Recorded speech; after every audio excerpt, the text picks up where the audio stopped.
Assalamualaikum warahmatullahi wabarakatuh. Kembali lagi dengan saya Ahmad Bustan Arifin. Di kesempatan kali ini saya akan memberikan sebuah kabar gembira nih kepada Bapak Ibu semua, yaitu hari ini tepatnya Kamis, maksud saya Rabu, tanggal 28 Agustus tahun 2024 telah dilakukan kembali RDP antara Komisi 2 DPR RI dengan Menpan RB. Nah, apa sih yang dibahas di dalamnya? Kita coba bacakan bersama dari halaman websitenya Menpan RB.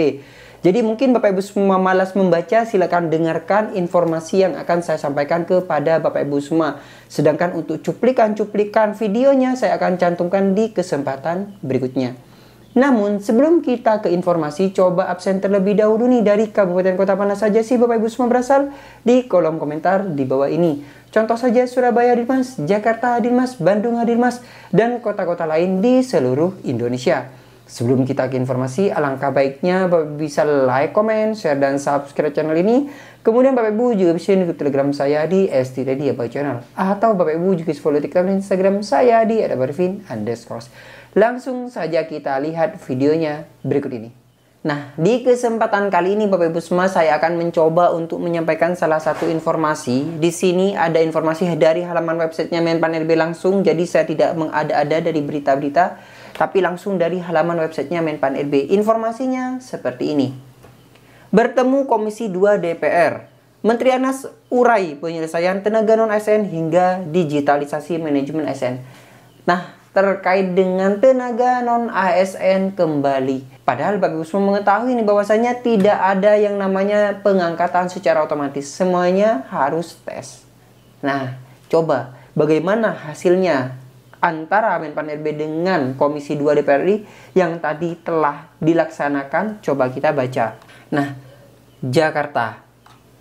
Menteri Pendayagunaan Aparatur Negara dan Reformasi Birokrasi PAN RB Bapak Abdul Azwar Anas menyampaikan berbagai transformasi strategis dalam rancangan peraturan pemerintah atau RPP Manajemen Aparatur Sipil Negara atau ASN telah diformulasikan dan dikonsolidasikan dengan lintas sektor.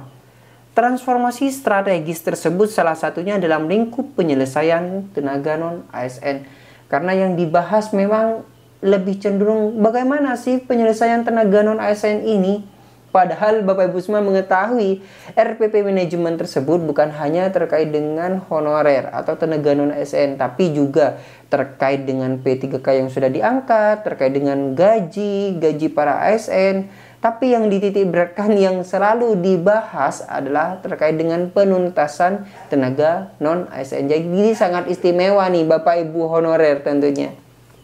Kita lanjutkan. Anas menguraikan, pemerintah telah mengupayakan penyelesaian tenaga non-ASN melalui 3 peraturan regulasi tersebut, antara lain Keputusan Menteri PAN RB nomor 347 2024 tentang mekanisme seleksi P3K tahun anggaran 2024, Kemenpan nomor 349 2024 tentang mekanisme seleksi pegawai P3K untuk jabatan fungsional kesehatan, dan Kemenpan RB nomor 348 tahun 2024 tentang mekanisme seleksi P3K untuk jabatan fungsional guru di instansi daerah. Jadi 3 peraturan inilah yang menjadi dasar Bapak Ibu semua bisa diangkat, yaitu Kemenpan 347, 348 dan 349. Penyelesaian non-ASN ini sebenarnya tidak harus menunggu RPP selesai. Pada pengadaan P3K tahun 2024, pemerintah telah menyiapkan formasi P3K untuk pelamar tenaga non-ASN sejumlah 1.031.554. Tutur Anas dalam rapat kerja dan rapat dengar pendapat atau RPP manajemen ASN bersama Komisi 2 DPR RI di Jakarta Rabu, tanggal 28 bulan Agustus, yaitu tepatnya hari ini. Dalam aturan yang telah diterbitkan, terdapat beberapa pokok pengaturan, yaitu dalam hal pelamar melebihi jumlah formasi, kelulusan ditentukan berdasarkan peringkat terbaik. Selanjutnya pengisian formasi diprioritaskan secara berurutan bagi. Nah, ini loh Bapak Ibu semua mungkin belum mengetahui, tapi saya akan jelaskan di kesempatan berikutnya bahwasanya nanti itu sama dengan tahun sebelumnya. Untuk penyelesaian tenaga non-ASN ini akan memberikan sebuah alternatif atau Untuk urutan-urutan jenjangnya itu akan diurutkan dari berbagai hal. Contoh saja seperti ini. Jadi nanti yang akan diprioritaskan terlebih dahulu adalah A. Guru lulus tahun 2021 dan D4 bidang pendidikan tahun 2023. XTHK 2. Jadi gini, mungkin masih ada guru yang lulusan tahun 2021 untuk yang poin A ini masih belum diangkat nih. Nah, itu yang akan diprioritaskan. Tapi kalau untuk Pemprov Jatim, alhamdulillah sangat gercep sekali untuk P1-nya sudah tuntas semuanya. Sudah tuntas. Tapi mungkin ada di pemerintah kabupaten lain yang masih belum tuntas nih. Coba silahkan komentari di kolom komentar di bawah ini. Dari mana saja sih yang belum tuntas? Atau mungkin Bapak Ibu semua merasa P3K-nya dan melihat video ini, cantumkan di kolom komentar tentunya. Kemudian XTHK 2. Nah, Bapak Ibu semua mengetahui nih XTHK 2 itu adalah yang istilahnya pengangkatan yang lama-lama Bapak Ibu semua. Yang tidak katut di dalam seleksi P3K tahun kemarin atau tahun-tahun sebelumnya ataupun tes CPNS kemarin. Itu XTHK 2 dan tentunya telah masuk di dalam database BKN. Kemudian non-ASN yang telah terdaftar di database non-ASN BKN dan aktif mengajar di instansi pemerintah. Nah, untuk yang poin C adalah non-ASN yang masuk di dalam database BKN, yang dimana untuk rekrutmen atau untuk pendataannya itu di tahun 2022 kemarin. Nah, untuk batas maksimalnya itu Desember tahun 2021. Bapak Ibu semua mungkin mengetahui nih, bagi yang telah terdaftar di database BKN. D. Guru yang aktif mengajar di sekolah negeri dan tenaga non-ASN yang aktif bekerja di instansi pemerintah. Jadi guru yang aktif ini di sekolah negeri dan juga tenaga non-ASN yang aktif bekerja di pemerintah itu masih ada kesempatan. Meskipun tidak masuk di dalam database BKN, itu masih ada kesempatan untuk melakukan atau untuk mengikuti seleksi CASN di tahun 2024 ini. Lebih khusus pada P3K-nya, ingat, lebih khusus pada P3K-nya ya Bapak Ibu semua. E. Lulusan pendidikan profesi guru. Kita lanjutkan. Bagi pelamar yang terdata sebagai tenaga non-ASN pada database BKN, sebagaimana yang telah disepakati bersama antara pemerintah dan DPR RI, yang mengikuti proses seleksi dan mendapatkan peringkat terbaik diangkat menjadi P3K. Namun, pelamar yang belum mendapatkan peringkat terbaik dan belum sesuai dengan lowongan formasi dapat diusulkan menjadi P3K paruh waktu. Jelas Anas? Saya jelaskan nih.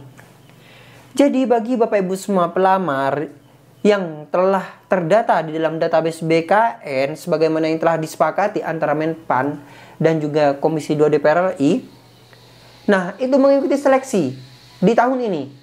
Tapi beliau tidak lolos misalnya. Kalau yang lolos tentunya diangkat menjadi P3K full time. Nah ini tidak lolos. Itu masih dapat, ingat, dapat diusulkan. Jadi Bapak Ibu semua itu juga tergantung pada anggaran di masing-masing daerah. Apakah mampu untuk membayar P3K paruh waktu nantinya? Nah, itu bisa diusulkan jika daerahnya mampu. Tapi jika daerahnya tidak mampu, nah tergantung daerahnya sendiri nih. Apakah mau mengangkat atau tidak? Kalau tidak mampu, mau dari mana uangnya? Kan seperti itu Bapak Ibu semua. Oleh sebab itu nanti P3K paruh waktu ini bagaimana mekanismenya, kemudian seleksinya seperti apa, itu nanti pemerintah daerah akan memikirkan bagaimana alternatif solusinya. Kita lanjutkan. Lanjutnya, dijelaskan dalam RPP Manajemen ASN diformulasikan transformasi penyederhanaan proses bisnis layanan kepegawaian untuk mempermudah ASN. Semula terdapat 3 tahap dalam penetapan standar kompetensi jabatan oleh SKJ melalui RPP Manajemen ASN. SKJ akan ditetapkan instansi masing-masing. Terkait dengan proses pengusulan pembentukan jabatan fungsional, dahulu dibutuhkan 9 tahap, kini menjadi 4 tahap. Dalam hal penilaian kinerja ASN, dahulu diperlukan 3 tahap. Saat ini penetapan kinerja ASN dinilai oleh atasan langsung atau pejabat penilai kinerja. Dahulu berbagai layanan kepegawaian difasilitasi oleh lebih dari 1000 aplikasi yang dikembangkan oleh masing-masing instansi pemerintah yang tidak terintegrasi. Kini layanan kepegawaian terintegrasi dalam satu platform terpadu.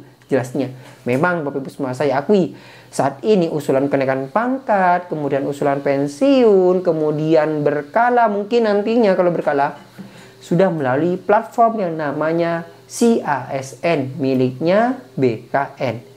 Dari segi seleksi, kemudian semuanya dalam satu kesatuan si ASN. Pastikan data si ASN Bapak Ibu semua itu benar dan valid. Kita lanjut.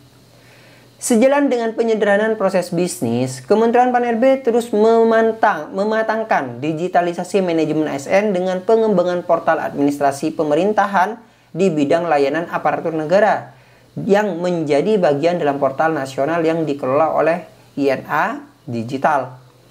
Portal administrasi pemerintah atau pemerintahan di bidang layanan aparatur negara menginteroperabilitaskan berbagai layanan pengelolaan ASN agar manajemen ASN menjadi lebih efektif dan efisien.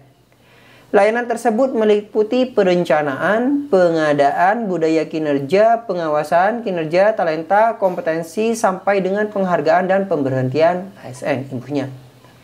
Pada kesempatan tersebut, Ketua Komisi 2 DPR RI Ahmad Doli Kurnia Tanjung menekankan pentingnya political will dan kolaborasi lintas sektor dalam penyelesaian RPP manajemen ASN, terutama terkait dengan penataan tenaga non-ASN. Penyelesaian permasalahan tenaga non-ASN ini menjadi atensi khusus. Komisi 2 DPR RI akan terus mengawal penyelesaian RPP manajemen ASN ini agar segera rampung. Nah, sekali lagi, yang dikawal terus itu adalah penyelesaian tenaga non-ASN. Kenapa? Karena biar cepat tuntas. Agar tahu nih, agar tidak ada lagi honorer nantinya. Tentunya nanti mungkin selanjutnya di kesempatan selanjutnya akan menggunakan seleksi untuk bagi yang akan melamar menjadi ASN.